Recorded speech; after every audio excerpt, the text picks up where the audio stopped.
اعوذ باللہ من الشیطان الرجیم بسم اللہ الرحمن الرحیم۔ آج ہم کتاب شہاب نامہ کے 15ویں حصے کے ساتھ حاضر ہیں۔ اس وقت ہم اس کتاب کا جو چیپٹر پڑھ رہے ہیں اس کا نام ہے راج گرو کا خالصہ باقی رہے نہ کو۔ آئیے شروع کرتے ہیں۔ کرم بخش نے مجھے بتایا کہ جگموہن آج کل شملہ پہاڑ کے راجوں اور رجواڑوں کی لوٹ مار میں مصروف ہے، اس لیے نہر سرہند کا کنارہ مسافروں کے لیے بالکل محفوظ ہے۔ تاہم احتیاطاً اس نے میری پاکٹ واچ اتروا کر اپنے پاس رکھ لی۔ مجھے نہر تک پہنچا کر کرم بخش واپس لوٹ گیا۔ میں نے اپنی لاٹھی کندھے پر رکھی اور روپڑ کی طرف روانہ ہو گیا۔ کہنے کو تو میں روانہ ہو گیا، لیکن دراصل میرے پاؤں میں سیسا بھرا ہوا تھا۔ کچھ سردی اور کچھ خوف سے میرا تن بدن برف کی طرح ٹھنڈا ہو رہا تھا اور آس پاس ذرا سی کھرکھراہٹ سے دل اچھل کر گلے میں پھنس جاتا۔ ابھی کچھ دور ہی گیا تھا کہ نہر کی پٹڑی کے عین درمیان دو انگارہ سی آنکھیں مجھے گھورتی نظر آئیں۔ میں نے کھانس کر اپنی لاٹھی زمین پر زور زور سے ماری تو جنگلی بلّا میاؤں کر کے جھاڑیوں میں بھاگ گیا۔ چاروں طرف چھائے ہوئے سناٹے کے گنبد میں وہ میاؤں دیر تک سورہ اسرافیل کی طرح گونجتی رہی۔ دو چار گیدڑ بھاگتے ہوئے آئے اور میرا راستہ کاٹ کر گزر گئے۔ ایک درخت پر اتنی چمگادڑیں پر پھیلائے الٹی لٹکی ہوئی تھیں کہ شاخوں پر کالا کالا سائبان تن گیا تھا۔ میرے قدموں کی چاپ سے ان کے آرام میں خلل پڑا تو چند چمگادڑیں عجیب خوفناک آواز سے چلائیں۔ آگے گیا تو ایک ٹنڈ منڈ درخت پر بہت سے بندر اور چند لنگور شاخ بشاخ الٹی کلا بازیاں کھا رہے تھے۔ ایک لنگور بڑی عجیب بازیگری دکھا رہا تھا۔ درخت کی شاخ کے گرد وہ اپنی دم لپیٹ کے جھولے کی طرح جھولتا تھا اور پھر فضا میں کلا بازیاں کھاتا ہوا کسی دوسری شاخ کی طرف لپکتا تھا، لیکن دوسری شاخ کو چھوئے بغیر وہ اسی طرح ہوا میں کلا بازی کھا کر واپس لوٹتا تھا اور حسب سابق پہلی شاخ کے ساتھ الٹا لٹک جاتا تھا۔ اس طرح کی اصل لنگوری جست زندگی میں صرف اسی روز دیکھنا نصیب ہوئی ہے۔ اس کے بعد یہ کرتب فقط امور ریاست اور سیاست اور سفارت ہی میں نظر آئے ہیں۔ دو تین بندر نہر کی پٹری پر بھی بیٹھے تھے، اونگتے کو ٹھیلتے کا بہانہ۔ نیت تو میری دیر سے ڈاواڈول ہو رہی تھی۔ اب بندروں اور لنگوروں کو اپنی راہ میں حائل دیکھا تو دل نے بے اختیار گواہی دی کہ جان ہے تو جہان ہے پیارے، امتحان کو گولی مارو اور آرام سے گھر واپس لوٹ چلو، ورنیکولر فائنل اگلے سال بھی ہو جائے گا۔ میں ایسی شش و پنج میں کھڑا تھا کہ سناٹے میں دور سے ہری اوم کی آواز لہرائی اور تاریکی میں ایک پتلا سا سایہ ابھرا اور ہری اوم رام رام ست ہے کی مالا جپتا تیز تیز میرے قریب سے گزر گیا۔ یہ مقصودن پادھا تھا۔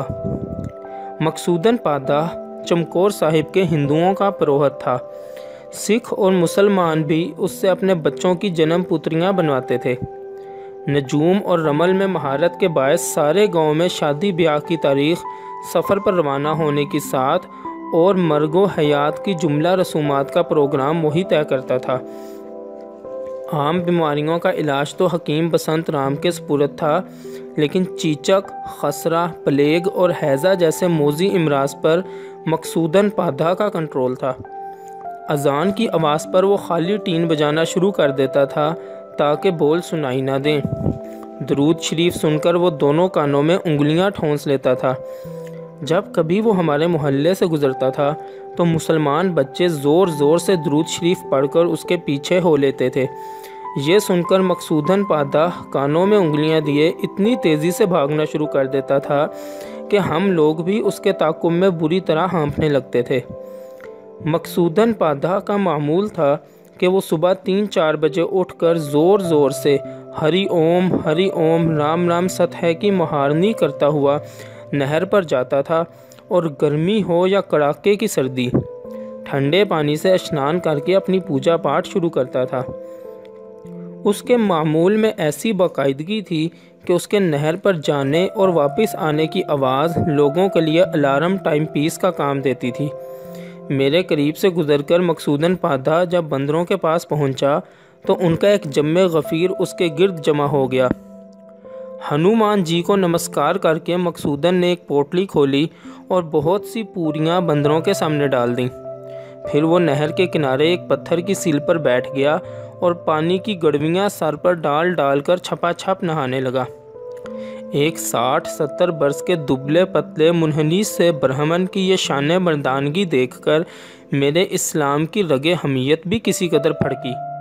میں چھاتی نکال کر لاٹھی گھماتا بڑے آرام سے بندروں کے پاس سے نکل آیا، جن کی توجہ بہرحال پوریوں پر مرکوز تھی، اور مقصوداً پادھا سے کچھ دور رک کر اس کی رام رام کے جواب میں زور زور سے درود شریف پڑھنے لگا۔ مقصوداً پادھا نے پہلے تو ایڑیاں اٹھا اٹھا کر آواز کی سمت کا کھوج لگایا، اور پھر درود شریف کے الفاظ سن کر اس نے یکلخت دونوں کانوں میں انگلیاں ٹھونس لیں۔ میں درود شریف بند کرتا تھا تو وہ کان کھول دیتا تھا، اور جب دوبارہ پڑھنے لگتا تو پھر انگلیاں ٹھونس لیتا۔ جی تو بہت چاہا کہ ہری اوم اور درود شریف کی آنکھ مچولی کا یہ کھیل جاری رکھوں، لیکن میری منزل کھوٹی ہوتی تھی، اس لیے میں بآواز بلند درود شریف کا ورد کرتا آگے بڑھ گیا۔ درود شریف پڑھتے پڑھتے آہستہ آہستہ میری رگوں میں جمی ہوئی برف پگھلنے لگی، پھر جسم پر ہلکی ہلکی حرارت کی ٹکور ہونے لگی، اور اس کے بعد ایسا محسوس ہوا جیسے میں نے الیکٹرک بلینکٹ اوڑھا ہوا ہو۔ 3-3.25 گھنٹے کے بعد جب میں امتحان کے ہال میں پہنچا تو خاصا پسینہ آیا ہوا تھا۔ میں نے آرام سے پرچہ کیا اور پھر ہال سے اٹھ کر درود شریف پڑھتا ہوا خرامہ شام تک گھر پہنچ گیا۔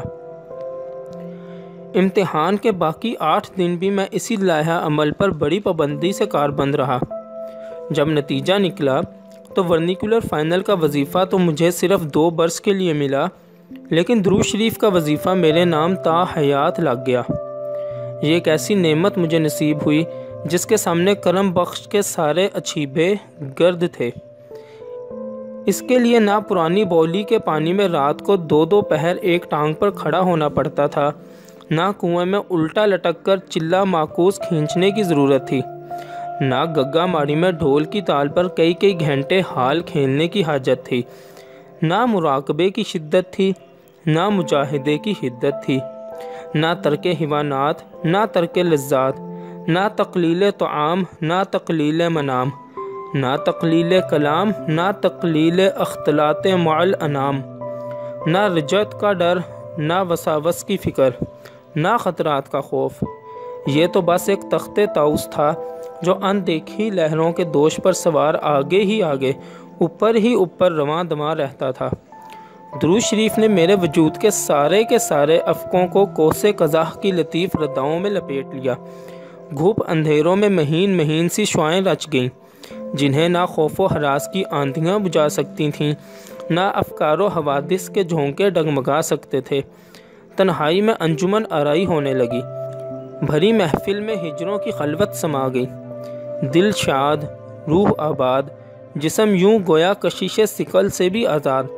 سب سے بڑی بات یہ تھی کہ درود شریف کی برکت سے پردہ خیال پر ایک ایسی بابرکت ذات کے ساتھ قربت کا احساس جاری و ساری رہتا تھا جس کے پاؤں کی خاک اغواس اور اقطاب اور اوتاد و ابدال کی آنکھ کا سرما، جس کے قدموں میں دنیا کامران اور عقبہ بھی بامراد، جس کے ذکر کے نور سے عرش بھی سر بلند اور فرش بھی سر نواز، جس کا ثانی نہ پہلے پیدا ہوا نہ آگے کبھی ہوگا، اور جس کی آفرینش پر رب البدیع الخالق الباری المصور نے بھی اپنی ثنائی کی پوری شان تمام کر دی۔ بلغ العلا بکمالہ، کشف الدجا بجمالہ، حسنت جمیع خصالہ، صلو علیہ وآلہ۔ 2 برس بعد میں نے میٹریکولیشن کا امتحان بھی بالکل اسی طرح روپڑ اور چمکور صاحب کے درمیان روزانہ پا پیادہ آتے جاتے اور درود شریف کا ورد کرتے کرتے پاس کر لیا۔ دادی اماں چند ماہ قبل فوت ہو گئی تھیں۔ ایک دن سخت سردی میں انہوں نے حسب معمول ٹھنڈے پانی سے غسل کر کے دھوپ میں بال سکھائے۔ رات کو بخار چڑھا اور اگلے روز ڈبل نمونیا تشخیص ہوا۔ جب حالت زیادہ بگڑ گئی تو انہوں نے مجھے اپنے پاس بلا کر چپکے سے کہا، پت اب چل چلاؤ ہے، مولی کھانے کو جی چاہتا ہے، چوری چوری لا کر مجھے کھلا دو۔ میں بھاگ کر کھیتوں سے 2 بڑی بڑی تازہ مولیاں لے آیا۔ دادی اماں نے رضائی سے منہ سا ڈھانپ لیا اور نمک لگا لگا کر دونوں مولیاں مزے سے کھا لیں۔ اسی شام ان کا انتقال ہو گیا۔ اس وقت ان کی عمر 108 برس کے قریب تھی۔ یوں تو کرم بخش پر خوشی زیادہ اثر انداز ہوتی تھی نہ غمی۔ اس پر کبھی گرمی کا اثر ہوتا تھا نہ سردی کا، کانٹوں کا نہ سانپ کا، بچھو بجو اور لسنگ پوٹ کا۔ لیکن دادی اماں کی موت کے بعد وہ بھی دنیا کی بے ثباتی سے دل برداشتہ ہو گیا اور گگا ماڑی جا کر ڈھول بجانے والے ملنگوں کی صف میں شامل ہو گیا۔ چمکور کے گرد و نواح میں دور دور کالج نہ تھا، اس لیے میں بھی جموں واپس لوٹ آیا اور پرنس آف ویلز کالج میں FSC کا داخلہ لے لیا۔ باقی انشاءاللہ اگلی ویڈیو میں۔